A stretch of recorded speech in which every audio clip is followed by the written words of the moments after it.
Assalamualaikum warahmatullahi wabarakatuh. Kami dari kelompok 5 akan mempresentasikan materi mengenai Renaissance dan Humanisme. Pokok pembahasan yang akan kami sampaikan ialah yang pertama, pengertian Renaissance dan Humanisme. Yang kedua, karakteristik dan tokoh Renaissance dan Humanisme. Yang ketiga, dampak Renaissance dan Humanisme. Dan yang terakhir ialah kesimpulan. Assalamualaikum warahmatullahi wabarakatuh. Perkenalkan, nama saya Fadila Zara, NIM 2108101074. Di sini saya sebagai pemateri 1 ingin membacakan pengertian Renaissance dan Humanisme. Pengertian Renaissance.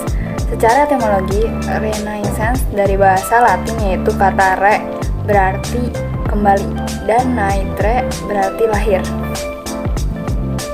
Untuk secara bahasa, kata Renaissance dapat diartikan sebagai masa peralihan antara abad pertengahan ke abad modern, yang ditandai dengan lahirnya berbagai kreasi baru oleh kebudayaan Eropa klasik, Yunani dan Romawi, bersifat duniawi. Renaissance atau abad pembaruan adalah kurun waktunya abad ke-15 sampai ke-16 di dalam sejarah Eropa yang merupakan masa peralihan dari abad pertengahan ke zaman modern. Kata Renaissance, terjemahan literal dari bahasa Prancis ke bahasa Inggrisnya adalah rebirth, atau bahasa Indonesianya sebagai kelahiran kembali. Pertama kali digunakan dan didefinisikan oleh sejarawan Prancis yaitu Jules Michel tahun 1855 dalam karyanya yang bernama Histoire de France. Landasan intelektual dari Renaissance adalah paham humanismenya yang digali dari konsep humanitas Romawi dan ajaran filsafat Yunani klasik yang kembali diminati orang banyak. Misalnya ajaran filsafat Protagoras bahwa manusia adalah tolak ukur dari segala sesuatu. Renaissance atau kelahiran kembali di Eropa ini merupakan suatu gelombang kebudayaan dan pemikiran yang dimulai di Italia, kemudian ke Prancis, Spanyol, dan lain sehingga menyebar ke seluruh Eropa. Selanjutnya, pengertian humanisme. Humanisme berasal dari kata Latin humanis, dari kata homo yang berarti sifat manusiawi atau sesuai dengan kodrat manusia. Humanisme menurut Ali Syariati berkaitan dengan eksistensi manusia, bagian dari aliran filsafat yang menyatakan bahwa tujuan pokok dari segala sesuatu adalah kesempurnaan manusia. Aliran ini memandang bahwa manusia adalah makhluk mulia yang semua kebutuhan pokok diperuntukkan untuk memperbaiki spesiesnya.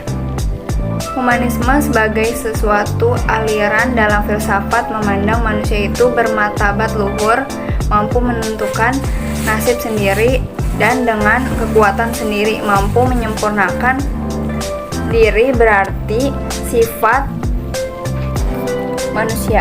Para humanis bermaksud meningkatkan perkembangan yang harmonis dari kecakapan serta berbagai keahlian dan sifat-sifat alamiah manusia dengan mengupayakan adanya kepustakaan yang baik dan mengikuti kultur klasik Yunani. Sekian presentasi saya mengenai pengertian Renaissance dan Humanisme. Kurang lebihnya, mohon maaf. Karakteristik Renaissance. Yang pertama, Renaissance merupakan titik awal sebuah peradaban modern di Eropa. Yang kedua, Renaissance mengajarkan kepada manusia untuk memanfaatkan kemampuan dan pengetahuannya bagi pelayanan kepada sesama. Yang ketiga, pada periode ini, agama bersaing ketat dengan duniawi. Dan yang terakhir, tantangan dan kesenangan hidup di dunia tampak lebih menarik daripada janji-janji surga individualisme.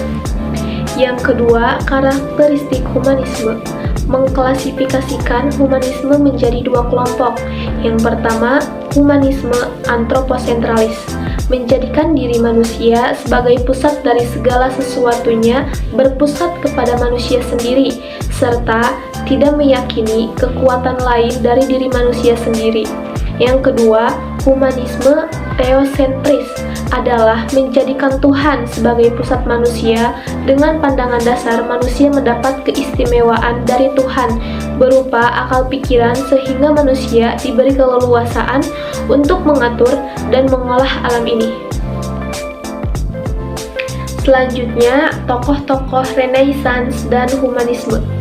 Yang pertama, Leonardo da Vinci. Yang kedua, Michelangelo Buonarroti. Yang ketiga, Giovanni Boccaccio. Dan yang terakhir ialah Francesco Petrarca. Yang pertama, Leonardo da Vinci. Nama lengkapnya yaitu Leonardo di Ser Piero da Vinci. Lahir di Vinci, Provinsi Firenze, Italia pada tanggal 15 April 1452 dan meninggal di Clauslos, Prancis 2 Mei 1519 pada umur 67 tahun. Ia adalah seorang arsitek, musisi, penulis, pematung, dan pelukis Renaissance di Italia. Yang kedua, Michelangelo Buonarroti, 6 Maret 1475 sampai 18 Februari 1564. Ia adalah seorang pelukis, pemahat, pujangga, dan arsitek zaman Renaissance. Yang ketiga adalah Giovanni Boccaccio. Lahir di Italia tahun 1313 dari seorang pedagang yang berasal dari Firenze. Hasil karyanya antara lain cerita epos seperti The Bite atau Aeneid, prosa seperti Ameto, puisi seperti Amoroso Nisiwan dan Ninval Fiesolan. Puncak karyanya Decameron adalah The Genealogy Deorum Gentilum. Yang terakhir ialah Francesco Petrarca. Lahir pada 20 Juli 1304 di Tuscan. Ia belajar hukum di Montpellier dan melanjutkan ke Universitas Bologna. Namun, ia lebih tertarik pada seni sastra dan seni lukis. Dia seorang humanis yang mengagumi hal-hal yang serba naturalis, polos, dan apa adanya. Salah satu ungkapan terkenalnya pada alam dituangkan dalam karya tulis yang diberi nama Ikaros. Sekian materi dari saya. Baik, di sini saya akan menjelaskan tentang dampak-dampak daripada Renaissance dan humanisme.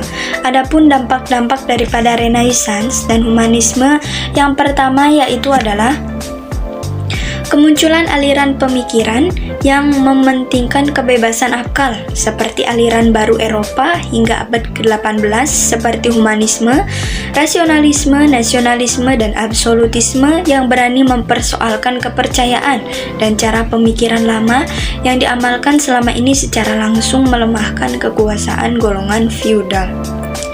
Yang kedua, Italia telah menjadi pusat ilmu yang terkenal di Eropa pada abad ke-15.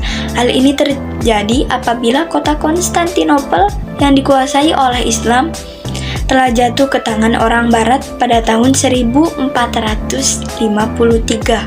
Keadaan ini telah menyebabkan ramai para ilmuwan Islam berhijrah ke pusat-pusat perdagangan di Italia. Ini juga menyebabkan Italia menjadi pusat intelektual terkenal di Eropa pada masa itu. Yang ketiga, Renaissance telah membentuk masyarakat perdagangan yang berdaya maju.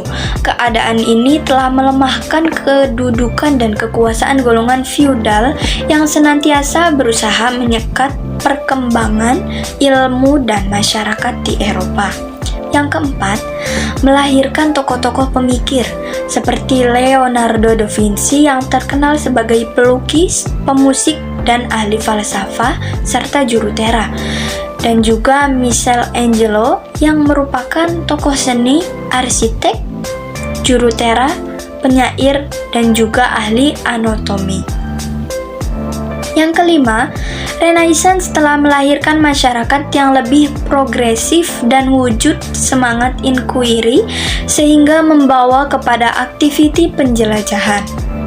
Yang keenam, melahirkan ahli-ahli sains terkenal seperti Kopernikus dan Galileo.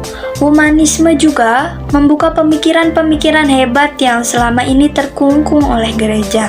Yang ketujuh, humanisme membuka talenta-talenta yang selama ini terminimalisasikan.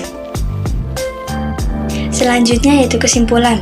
Adapun kesimpulan daripada materi yang telah dijelaskan di atas tadi, diantaranya adalah yang pertama, Renaissance adalah masa peralihan antara abad pertengahan ke abad modern. Humanisme merupakan suatu aliran untuk mempelajari dan menyelidiki buku-buku pengetahuan yang ditinggalkan oleh orang-orang Yunani dan juga orang-orang Romawi. Renaissance dan humanisme memiliki karakteristik berupa titik awal peradaban modern bahwa manusia dilahirkan untuk mengolah, menyempurnakan, dan menikmati dunia, baru setelah itu memikirkan akhirat.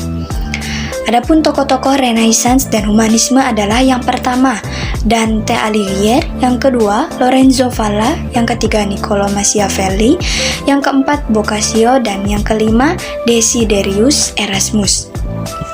Adapun dampak daripada Renaissance dan juga humanisme adalah melahirkan manusia yang bebas menggunakan dan mengembangkan akalnya sehingga kemajuan di bidang seni, falsafah, sejarah, arsitektur, dan sebagainya dapat terjadi di Eropa.